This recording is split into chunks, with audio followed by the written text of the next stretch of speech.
तो इन तीन शक्तियों को तीन भाग में विभाजित किए हैं।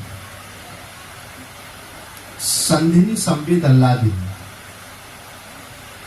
संधिनी शक्ति से वस्तुओं का निर्माण होता है, संविद शक्ति से उस वस्तुओं का उपयोग करने की जानकारी आती है, ज्ञान आता है, और आह्लादिनी शक्ति से आनंद प्राप्त होता है।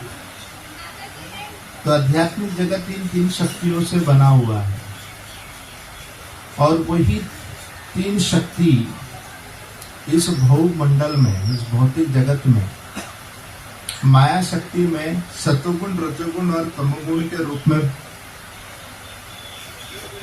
विभाजित है। तो सत्वगुण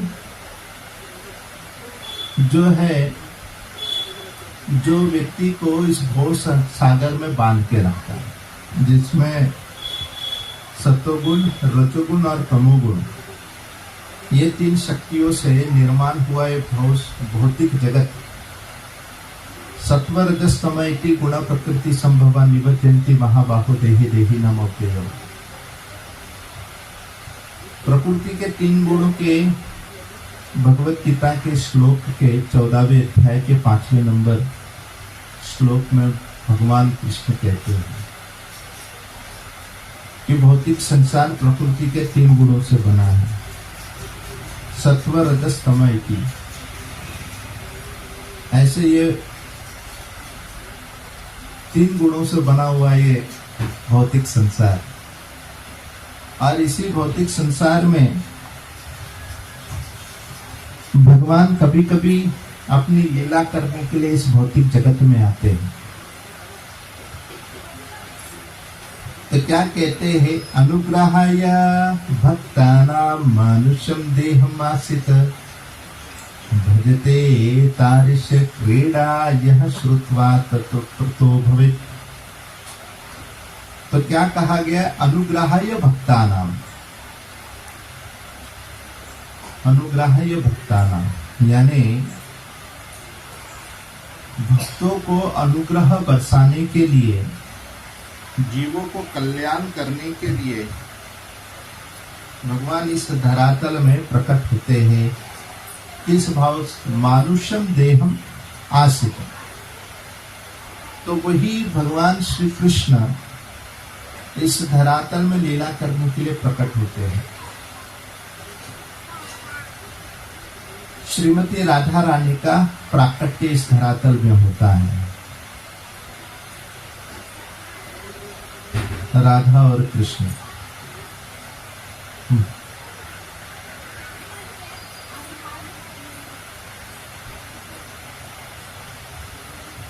जीवों के तमाम प्रकार के हृदय के कलमश को धोने के लिए भगवान विभिन्न प्रकार की लीलाओं को संपन्न करते हैं।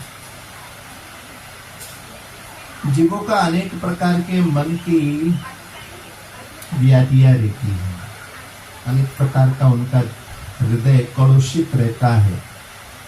किस तरह कलुषित रहता है, अनेक प्रकार की उपाधियों को लेकर।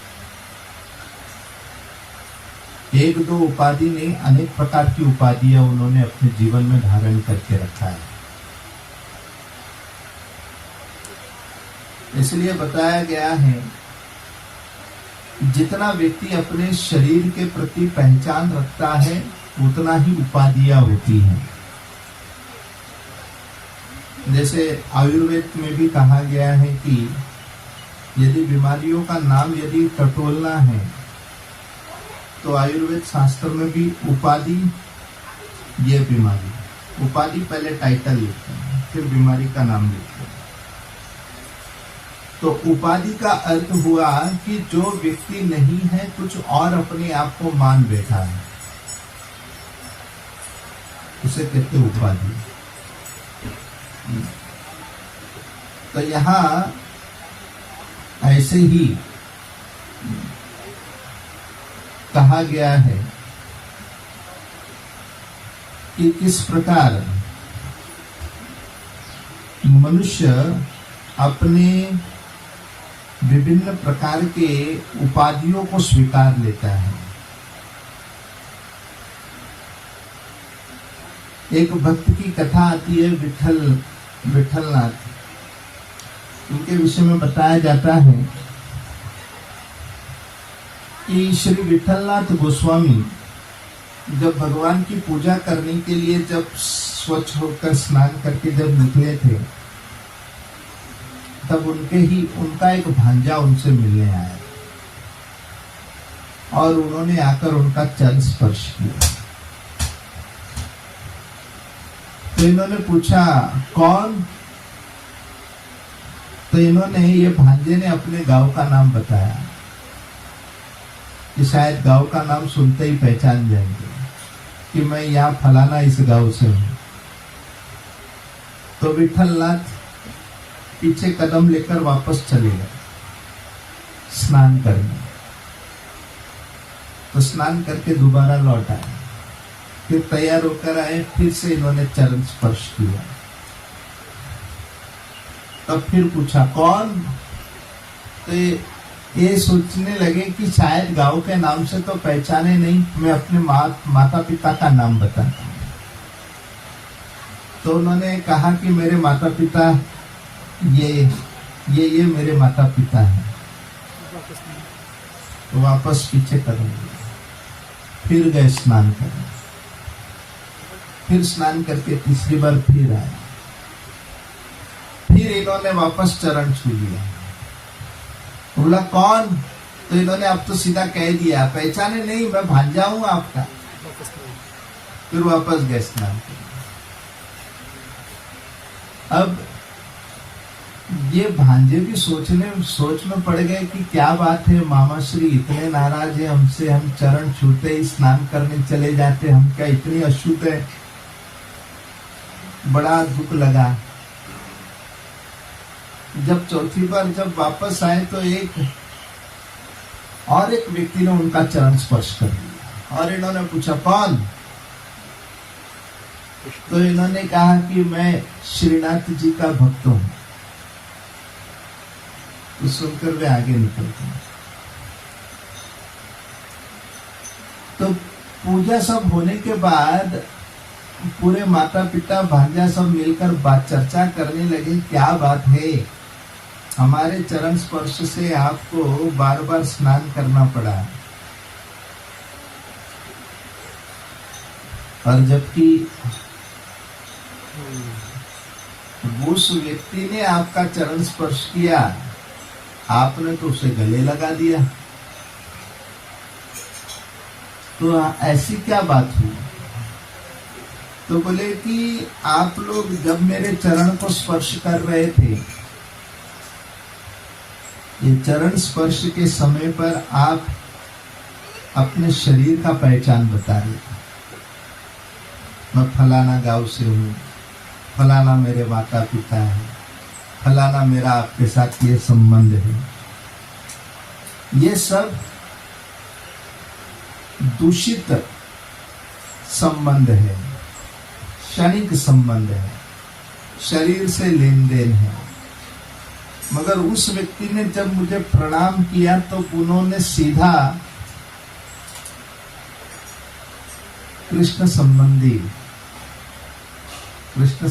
के विषय में उन्होंने चर्चा की,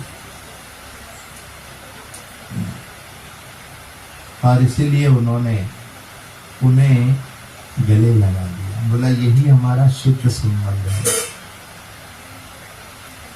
तो हमारे जब तक दूषित संबंध भगवान से नहीं जुड़ता, तब तक इस धरातल में हम अशुद्ध ही है। हमारे अशुद्ध अवस्था से हमें आध्यात्मिक शुद्ध अवस्था की ओर, वासुदेव सर्व कुटुंबम, वासुदेव ही हमारा एकमेव कुटुंब है। ये विचार जब तक नहीं जगाते तब तक हम अशुद्धि रहते हैं, और इसीलिए भगवान इस धरातल में आकर अपने विभिन्न प्रकार की लीलाओं को संपन्न करते हैं। मानुषम देहम आसित भजते तारिष्य क्रीड़ा यह श्रुत्वा तत् परो भवेत्, यह श्रुत्वा ततो तरो भवित, इस भव सागर से वो तर जाए केवल कथा सुनने मात्र से। तो भगवान की कथा सुनने से हमारे मन में भगवान के प्रति पुनः प्रेम जग जाता है। अभी अवस्था क्या है कि हम भगवान को भूल चुके हैं, तो भगवान को पुनः याद करने के लिए हमें वापस उसी बात को स्मरण करना है। तो जैसे कि कोई व्यक्ति याददाश्त खो देता है, तो याददाश्त खो देता है तो उसको यदि कह भी दे कि देखो तुम्हारा फलाना नाम है, तो उसे पहले विश्वास नहीं होता ये व्यक्ति सही बोल रहा है क्या, उस पर वो भरोसा नहीं कर पाता है। डॉक्टर कहता है तू फलाना फलाना घर से है, फलाना तुम्हारा नाम है और ये तुम्हारे माता पिता है, मगर उस पर उन्हें पूर्ण विश्वास नहीं रहता। क्यों? क्योंकि उसे याद ही नहीं है। सोच रहा है डॉक्टर सही बोल रहा है, झूठ बोल रहा है, क्या है। वैसे ही गुरु हमारे डॉक्टर हैं, और गुरु जो है वो डॉक्टर जो श्रीमती राधा रानी के प्रतिनिधि है। तो श्रीमती राधा रानी के प्रतिनिधि गुरुदेव वे क्या कहते हैं, वे समझाते हैं। और क्या समझाते हैं कि देखो तुम वाकई तुम्हारे माता पिता राधा और कृष्ण हैं, ये समझाते हैं गुरुदेव। लेकिन हमें थोड़ा डाउट होता है, तो सही बोल रहा है, वाकई सही बोल रहा है। तो उसी बात को पुनः याद आने के लिए हमें युगल मंत्र देते। उस युगल मंत्र का जप करने का हमें साधन देते हैं कि ताकि हम इसे जप करते करते करते वो बातें याद आ जाए।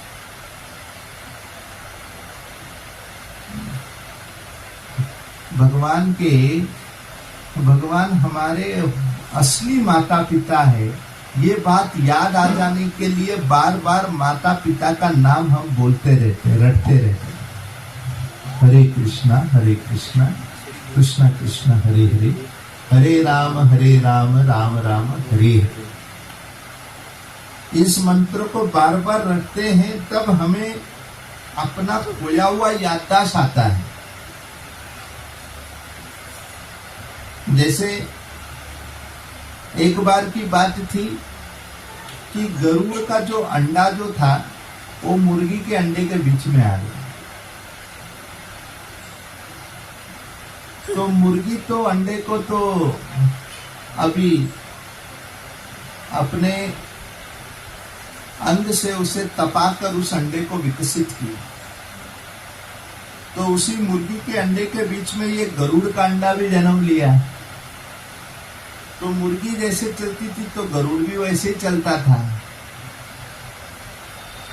अब गरुड़ को लगता था कि हम भी इसी के ही बिरादरी के हैं। अब गरुड़ को क्या पता कि वो मुर्गी नहीं, उड़ान लगाने में सर्वश्रेष्ठ पक्षी है, लेकिन उसके बीच में ही वो अपने आप को मान बैठा है। तब एक बुद्धिमान व्यक्ति उन्हीं झुंड के बीच में जब देख लेता है कि गरुड़ ने अपने पहचान को भूल गया है, तो उसी गरुड़ को उठाता है और गरुड़ को उठाकर उसके गर्दन को ऊपर खींचता।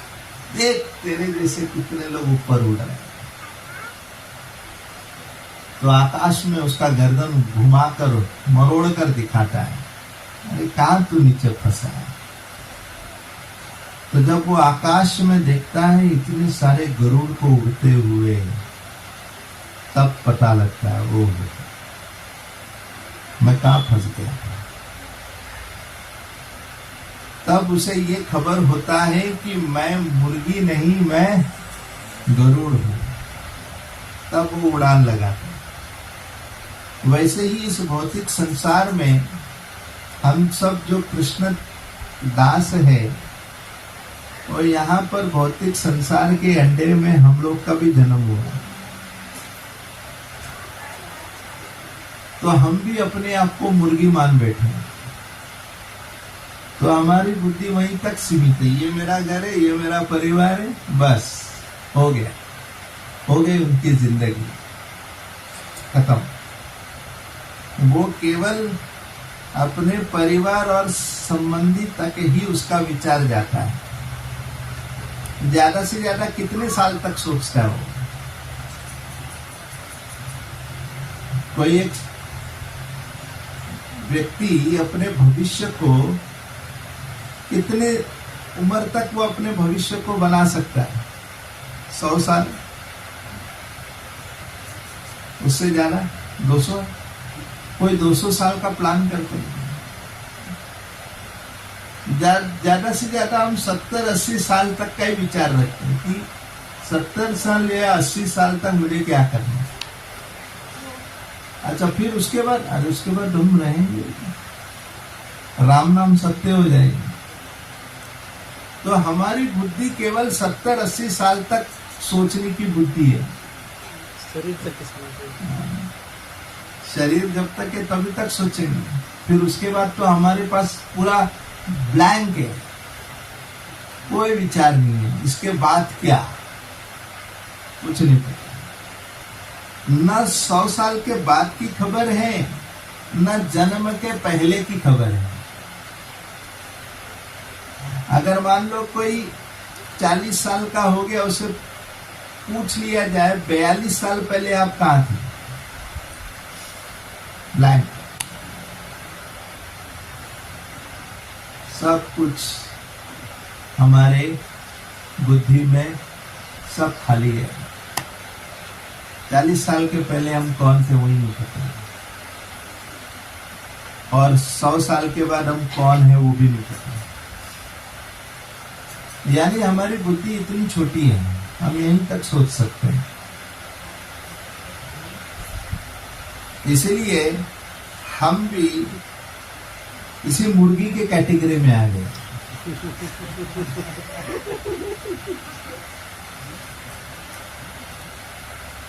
तो हम सब मुर्गी बन चुके हैं। मुर्गी से गरुड़ कैसे बनेंगे? तो अभी मुर्गी से गरुड़ बनना है तो गुरुजी आएंगे और गर्दन मरोड़ेंगे। तो गुरुजी जब आते हैं तो हमारा गर्दन मरोड़ते हैं। हमारी विचारधारा को जब वो मरोड़ते हैं तब बड़ा दर्द होता है। अरे गुरुजी इतना सेवा क्यों दे रहे हैं, बार बार क्यों बुलाते सेवा के लिए? हम खाली संडे जाएंगे, कथा सुनेंगे, प्रसाद खाएंगे, आ जाएंगे, कितनी बड़ी बात है। हमें लगता है यही बहुत है। लेकिन गुरुजी क्या चाहते हैं? नहीं, तुम भगवान की भक्ति के लिए ज्यादा से ज्यादा समय दो, ज्यादा से ज्यादा समय आप भगवान के भजन के लिए आओ। जब बार बार बार बार जब गुरु से जब उनका जब प्रताड़ना होता है, जब पिटाई होती है, गुरुजी उनको पीटते हैं, तब उसे पता लगने लगता है अरे मैं मुर्गी नहीं, मैं गरुड़ हूं। तब वो अपने वास्तविक स्वरूप में प्रकट होते हैं। इसीलिए हमारा पहचान जो है भगवान से, ये हम भूल चुके हैं कि मेरा भगवान के साथ पहचान क्या है। इतना जरूर है कि हम सब जानते हैं मगर वो जानकारी को पुनः जगाने के लिए अटूट प्रयास करना पड़ेगा। भगवान भगवत गीता में कहते हैं कि मेरी भक्ति को कोई भूल ही नहीं सकता। तो भगवान की भक्ति को कोई भूल नहीं सकता, तब फिर हम कैसे भूल गए? जैसे कुछ कुछ ऐसी बातें जो हृदय में बहुत गहरा चोट लग गया है, समय के अंतराल में वो बात तो याद नहीं आती, लेकिन वो जब घटना देखते तो बात याद आ जाती। तो बात को हमने हृदय में छुपा के रखा, उसे जगने, वो जग जाता है जब वो वही स्थिति को देखता है। तो एक ऐसे ही ब्रह्मचारी बनने की इच्छा रख रहा था एक लड़का। ये बेलगांव इस्कॉन की सत्य घटना है। तो वो बार बार मंदिर आ जाता था कि मुझे ब्रह्मचारी बनना है, ब्रह्मचारी बनना है। माता पिता लोग पीट पीट के वापस ले जाते थे, खूब डांटते थे, हरे कृष्णा नहीं जाना है, लाल कपड़े से सावधान, खूब उसको समझाते थे। मगर ये लड़के ने अपना पढ़ाई खत्म करके हरे कृष्णा आंदोलन मंदिर में आकर जुड़ गया। अब जब जुड़ा तो उसने अपना पूरा पुलिया हेयर स्टाइल सब बदल दिया, और उनकी माता पिता को जब खबर हुआ, अब की बार उनके माता पिता अकेले नहीं आए, पूरा जीप भरकर बॉडीगार्ड लेकर आए। कौन मेरे बच्चे को किडनैप किया?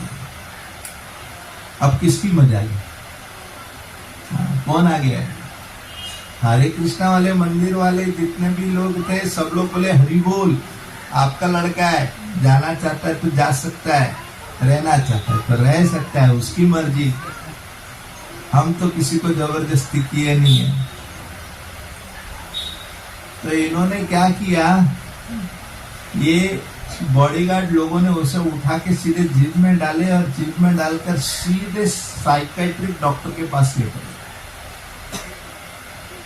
और साइकेट्रिक डॉक्टर के पास लेकर गए और वो डॉक्टर उससे पूछ रहा है, क्या है आपका, समस्या क्या है? डॉक्टर पूछ रहा है। तो ये ब्रह्मचारी कह रहा है 84 लाख योनियों में भटक रहा हूं, ये समस्या है। तो अब ये डॉक्टर को तो कुछ पता नहीं, ये डॉक्टर ने जितनी डिग्री में जो किताब नहीं पढ़े वो आज किताब ये ब्रह्मचारी पढ़ा रहा है।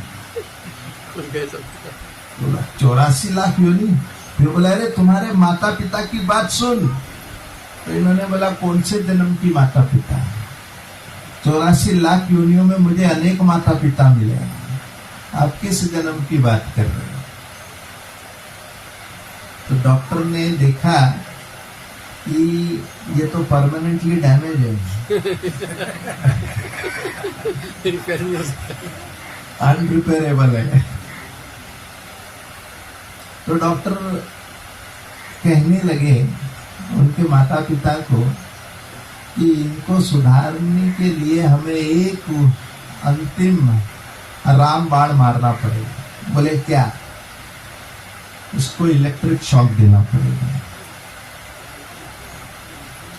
तो इन्होंने सुना माता पिता पूछने लगे इलेक्ट्रिक का झटका देंगे तो ठीक हो जाएगा? हाँ, इसके अलावा और कोई ऑप्शन दिख नहीं रहा है। ऐसे इलेक्ट्रिक के झटके में अच्छे से अच्छे लोग सुधर गए। तो माता पिता ने दिल पर पत्थर रखकर कह दिए ठीक है, भले झटका दे दो, लेकिन ये हरे कृष्ण का मामला पूरा वाइप ऑफ कर दो, पूरा इसको धोकर निकाल डालो, ये थोड़ा भी नहीं रहना चाहिए। बोला सब ठीक हो जाएगा, आप निश्चिंत हो। अब हुआ क्या, उसे इलेक्ट्रिक शॉक दिया और इलेक्ट्रिक का झटका दिया। तो ऐसा झटका मिला कि वो बेहोश हो गया। फिर डॉक्टर समझ गया अभी और ज्यादा करेंगे तो फिर ये तो जिंदगी से अपने आप को भूल जाएगा। तो क्या किया, तो उसे वहीं रोक दिया। फिर होश आया, माता पिता बगल बैठे थे। होश आया तो इसने देखा माता पिता को, तो माँ को पूछ रहे हैं कौन। माँ ने कहा बेटा मैं तेरी माँ। पिताजी देख रहे हैं, पिताजी कहें अरे गधा समझ में नहीं आया, मैं तेरा बाप, देख इधर कौन मेरा बाप, कौन मेरी माँ, मेरा नाम क्या है। अब वो तो सब भूल गया, ये तो हरे कृष्णा बुलाने के चक्कर में तो उसने सब कुछ बुला डाला। तो माँ, उसके माता पिता टेंशन में वापस दौड़ते हुए गए, डॉक्टर ये तो हम लोग को भी याद नहीं रखा है, हमने तो आपको हरे कृष्णा बुलाने बोला, ये तो हमको भी भूल गया। तो इन डॉक्टर ने कहा शायद झटका थोड़ा सा ज्यादा हो गया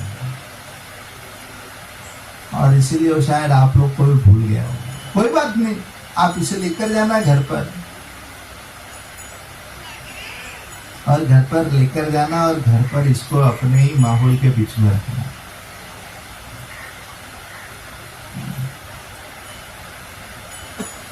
अब इन्होंने कहा ठीक है।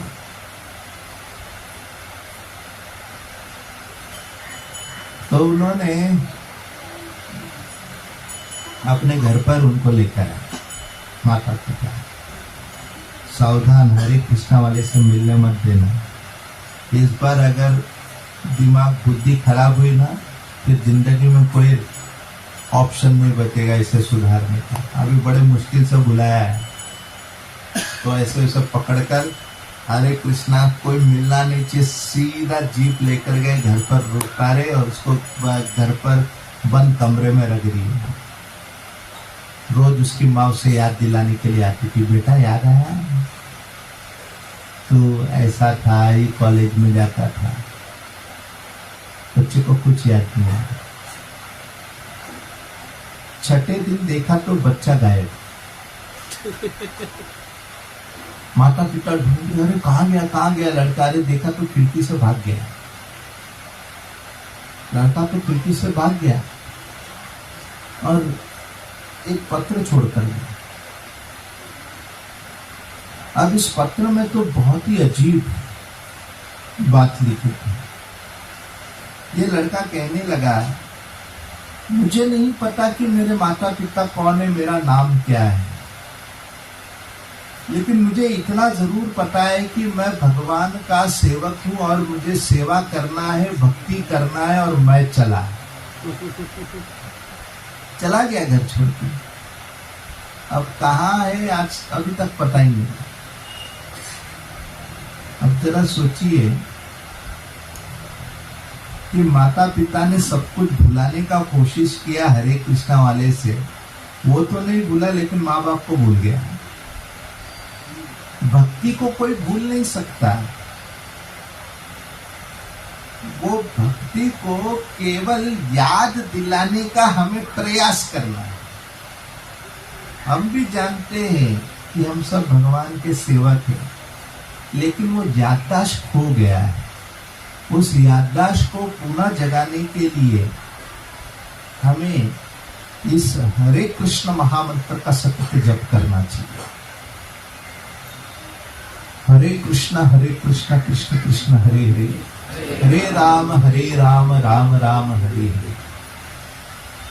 ऐसे युगल मंत्र का हरे से यानी कि राधा रानी से कृष्ण की कृपा मिलती है और कृष्ण की कृपा से राधा रानी की कृपा प्राप्त होती है।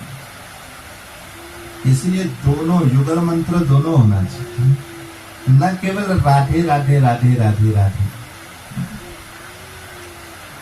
दोनों मंत्र होना चाहिए।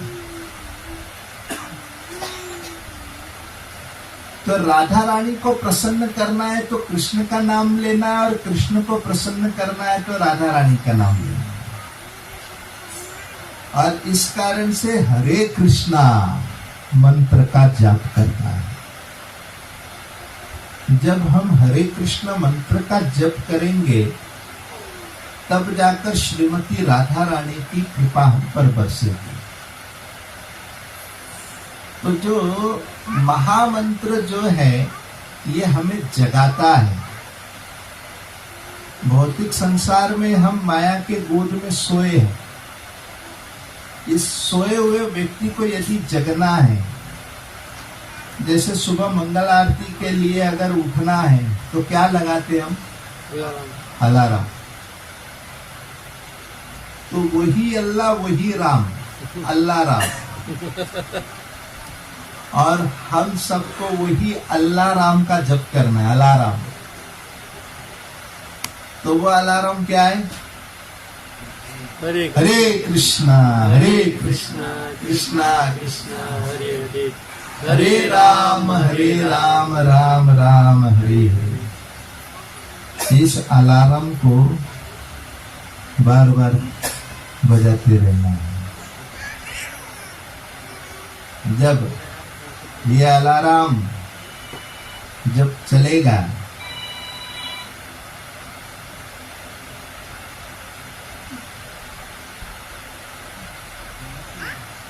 तभी व्यक्ति अपने भूले हुए स्मृति को पुनः जगा देता है। हरे कृष्ण। कृष्ण प्रभुपाद की जय।